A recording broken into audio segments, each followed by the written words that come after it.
All right, let's dive into what is hands down one of the most profound psychological dramas ever written, the story of Jacob and Esau.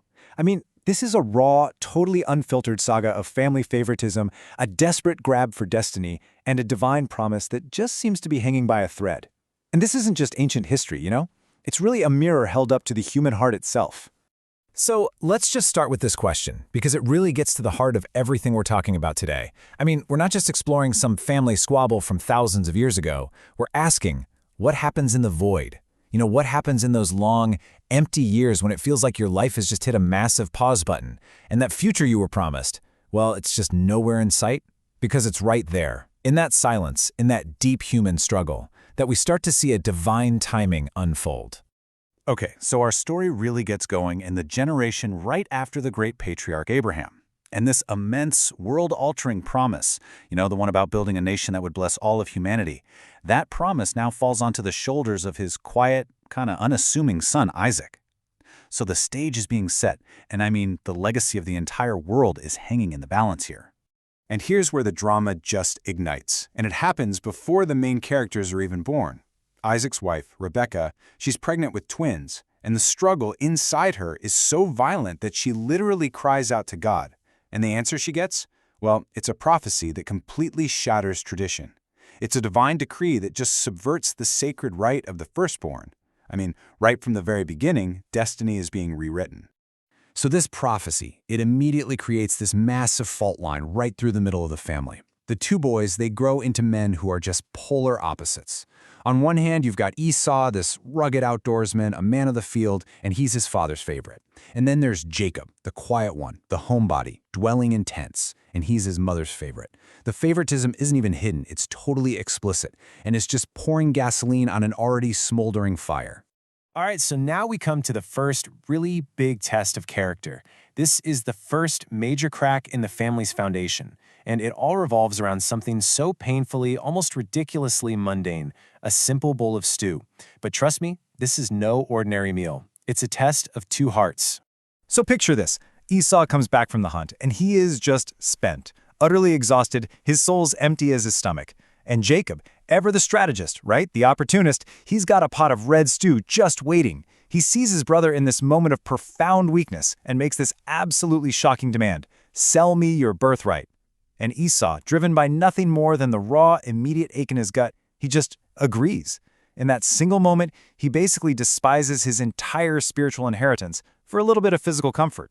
And this deal, this transaction, it just lays the core of the whole conflict bare. I mean, the birthright meant everything. We're talking a double portion of the inheritance, the spiritual leadership of the entire family.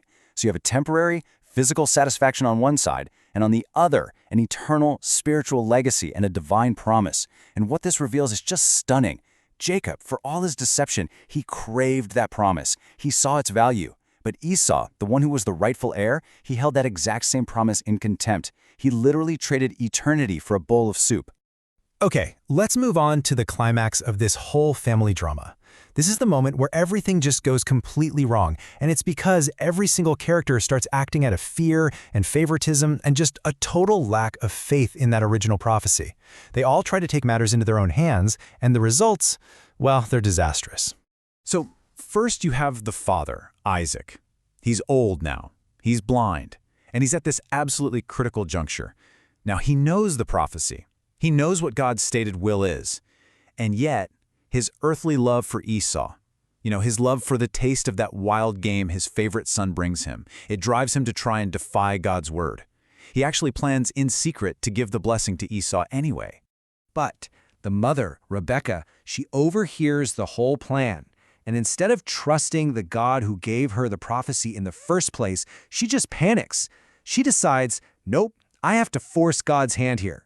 So she becomes the director of this grand deception, telling her favorite son Jacob exactly how to impersonate his brother and steal the blessing, a blessing that, ironically, was already promised to him.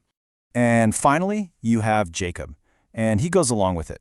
Dressed in Esau's clothes, with his smooth skin covered in goat skins to feel like his hairy brother, he goes and kneels before his blind father and just lies. He lies to his face. He deceives him through touch, through smell, through his very words, and he steals the blessing that prophecy had already said was his to begin with. So Jacob gets what he wanted, what he so desperately schemed for. But wow, is it a hollow victory? The consequences are immediate and they are absolutely devastating for everyone involved. The entire family is just shattered in an instant. And the fallout, it's just so tragic. Esau comes back, his heart full of expectation, ready for his blessing, only to discover the betrayal. And his cry, this bitter, soul-shattering wail, that is the sound of a man finally realizing the true weight of what he both casually sold and what was then stolen from him. In that moment of pure agony, he finally gets what he's lost. And what about Jacob? The guy who schemed to be the master? He immediately becomes a fugitive. Instead of getting a throne, his blessing brings him the murderous rage of his brother, and he's forced to literally flee for his life. So his deception, it doesn't lead to glory at all. It leads to a 20-year prison of exile, of hard labor, and, in a perfect twist of irony, of being deceived himself, all far, far away from the home he just destroyed. So when you look at all this chaos, all this human brokenness, you really have to ask yourself, was this whole thing just a pointless family tragedy? A total mess? Or was there something else at work underneath it all? Well, this is where the story reveals its most profound and kind of paradoxical truth. This entire saga is really a deep meditation on what it means to be worthy. Because when you really look at the players here, who actually qualified? Esau, he had the right, but he despised it. Isaac, he had the authority, but he tried to defy God's will. Jacob, he had the desire, but he used deception and sin to try and grab it. The answer is, none of them were worthy. And that's the incredible, humbling truth here. God's unbreakable promise moved forward, not because of their virtue, but in spite of their collective, spectacular failure. And what about those 20 years of hardship for Jacob? Well, they weren't just punishment. They were the very crucible, the fire that God used to forge him into a man who could finally actually carry the blessing he stole. Through betrayal and loss and hard work, the schemer was completely broken down. He was humbled. He learned to depend not on his own clever tricks, but on the God whose promise he once tried to manipulate. It was out there in the wilderness of his exile that he finally truly learned about grace. And all of that, it really leaves us with this final, challenging question for our own lives. This ancient drama kind of forces us to look in the mirror and ask, when you feel trapped in your own prison of circumstance, when your life hits that pause button, when you're suffering the consequences of your own mistakes, how do you maintain a vision for the future? How do you find the faith to believe that even in the middle of all the chaos, a greater, unseen, and grace-filled plan might actually be unfolding?